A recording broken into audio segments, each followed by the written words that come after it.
ஜாதியை மையமாக வைத்து படம் எடுத்து மக்களிடையே ஜாதி வெறியை தூண்டி கொண்டிருக்கின்ற இயக்குனர் மாரி செல்வராஜ் அவர்கள் தன்னைத்தானே நான் ஒரு ஜாதி ஒழிப்பு போராளி, நான் ஜாதிக்கு எதிரானவன் சொல்லிட்டு பொது வெளியில பேட்டி கொடுத்து கொண்டிருக்கின்றார். இந்த இயக்குனர் மாரி செல்வராஜ் அவர்களிடம் யாராவது சொல்லுங்க, சுயசாதி பற்றே பிறர் சாதி எதிர்ப்பு தான் என்பதை முதலில் அவர் நினைவு கொள்ள வேண்டும். தான் பிறந்த இனத்தின் மீது ஜாதியின் மீது பற்று கொண்ட நபரால் எப்படி ஜாதியை ஒழிக்க முடியும்? ஜாதி ஒழிப்பு போராளியாக இருக்கக்கூடிய நபருக்கு சுயசாதி பற்று முதலில் இருக்கக்கூடாது. சரி, இயக்குனர் மாரி செல்வராஜ் அவர்கள் வழியிலே நம்ம செல்வோம். ஜாதியை ஒழிப்பதற்கு எந்த விதமான திட்டமிடல் இயக்குனர் செல்வராஜ்கிட்ட இருக்கு? ஒரு ஜாதியில பிறந்த ஒரு பையன் மற்றொரு ஜாதி பெண்ணை அவர்களுடைய பெற்றோர்களுக்கு தெரியாமல் கடத்தி கொண்டு போய் திருமணம் செய்து வாழ்ந்தால் அந்த இடத்துல ஜாதி ஒழிந்து விடுமா?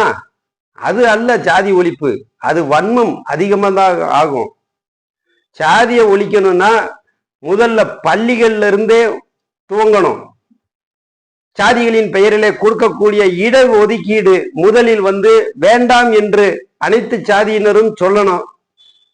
எல்லா இடத்திலும் மாணவர்களிலிருந்தே அது தொடங்கி எல்லா இடத்திலேயுமே போட்டித் தேர்வுகளின் மூலமும் படிப்பு மூலமாக தன்னுடைய அறிவாற்றல் மூலமாகவே பள்ளிகளில கல்லூரிகளில சீட்டுகளை பெற்றுக்கொள்ள வேண்டும். வேலை வாய்ப்புகளிலும் இடஒதுக்கீடு எங்களுக்கு அறவே வேண்டாம் என்று தள்ளிவிட்டு உதறிவிட்டு அனைத்து மக்களும் சமம் என்ற ஒரு புள்ளியில் இருந்துதான் சாதி ஒழிப்பை தொடங்க வேண்டும் என்று இயக்குனர் மாரி செல்வராஜ் அவர்களுக்கு யாராவது சொல்லுங்கள்.